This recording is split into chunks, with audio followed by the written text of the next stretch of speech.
اور PIA کی year بس بے بس ہو گئی۔ 2 گھنٹے گزرنے کے بعد اعلان ہوا PIA کے مسافر اب ایئر بلو سے اسلام آباد جائیں گے، کیونکہ دونوں ایئر لائن ایک ہی وزیر اعظم کی ہیں۔ سارے مسافر گیٹ نمبر 16 کے بجائے گیٹ نمبر 14 کی طرف بھاگے اور رش طوفان کی صورت اختیار کر گیا۔ ایک لوڈر کے پاس ویل چیئر تھی، میں جلدی سے اس پر بیٹھ گیا اور 200 روپے ویل چیئر والے کو دے دیے۔ اعلان ہوا سب سے پہلے ویل چیئر والے جہاز میں جائیں گے۔ میں جانے لگا تو ایک صاحب نے کہا 1 گھنٹہ پہلے تو آپ ٹھیک تھے، اچانک کیا ہو گیا؟ میں نے کہا جتنے بڑے افسر نیب کے سامنے پیش ہوتے ہیں 1 گھنٹہ پہلے وہ بھی ٹھیک ہوتے ہیں۔ عدالت میں داخل ہوتے وقت ہاتھ میں چھڑی پکڑ کر دوسرے ہاتھ سے کمر پکڑ لیتے ہیں اور پھر ٹیڑھے چلتے ہوئے عدالت میں جاتے ہیں۔ ٹکٹ چیک کرا کر میں کھڑا ہو گیا اور ویل چیئر والے سے کہا تم جس کے لیے آئے تھے اب اس کے پاس جاؤ۔ میری سیٹ کا نمبر تھا A1، کھڑکی کے ساتھ والی سیٹ تھی۔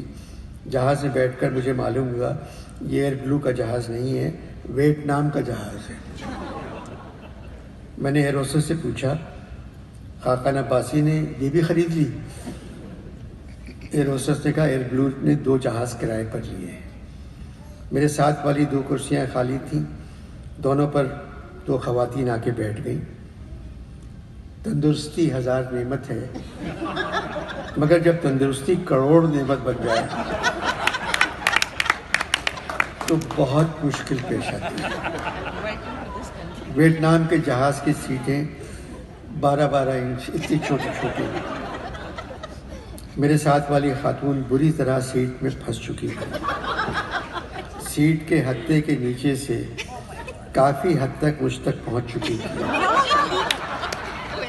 اور وہ سیٹ بیلٹ پر بیٹھ گئی تھی۔ مجھ سے کہنے لگی ذرا سرکیں۔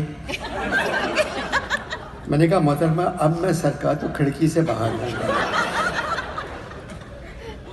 پائلٹ نے اپنی روانگی کا اعلان کیا۔ پوچھنے لگی یہ کون سی زبان ہے؟ میں نے کہا جو زبان سیاسی ٹاک شوز میں استعمال ہوتی ہے یہ وہی زبان ہے، اس لیے نہ آپ کی سمجھ میں آئی ہے نہ میری سمجھ میں۔ ایئر ہوسٹس آئی اور خاتون سے کہنے لگی حفاظتی بند باندھ لیں۔ میں نے کہا میں ان کی حفاظت کروں گا، ان کا اٹھنا اور بیلٹ باندھنا بہت مشکل ہے کیونکہ یہ بیلٹ پر بیٹھ چکی ہے۔ خاتون کے بیگ کو دے کر کہنے لگی دستی سامان اوپر رکھ دیں۔ میں نے خاتون کا بیگ لے کر اپنی سیٹ کے نیچے رکھ دیا اور کہا 2-3 سیر ان کا اپنا دستی میری کرسی پر ہے، اس لیے بیگ بھی میں نے اپنی کرسی کے نیچے رکھ دیا۔ دوسری خاتون بھی تقریباً اسی ڈیل ڈال کی تھی مگر وہ بھی بیلٹ نہیں باندھ سکی۔ میں نے پوچھا آپ دونوں بہنیں ہیں؟ ساتھ والی خاتون کہنے لگی یہ میری بہو ہے۔ میں نے کہا پہلی مرتبہ ہو بہو دیکھی۔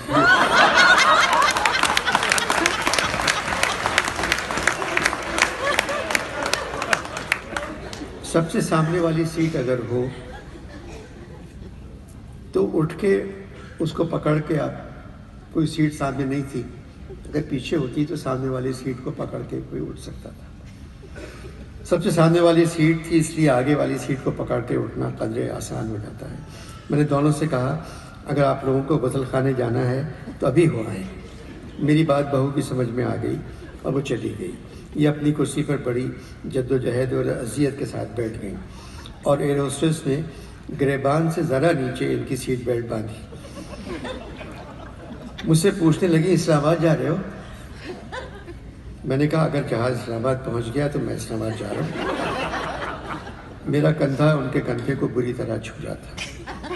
میں کوشش کر کے جتنا پیچھے سرکتا اتنی تیزی سے ان کا کندھا میرے قریب آ گیا۔ بہو آ کر اپنی سیٹ پر بیٹھ گئی۔ ایئر ہوسٹس نے اسی مقام پر بہو کی سیٹ بیلٹ بھی باندھ دی۔ بہو نے ان کے کان میں کچھ کہا، میری طرف دیکھے بغیر پوچھنے لگی انور مقصود ہو؟ میں نے کہا میں انور مقصود تھا، اب تو ایک مجرم ہوں۔ جو بغیر کسی گناہ کی سزا بھگت کہنے لگی کیا مسلم لیگ نون میں ہو؟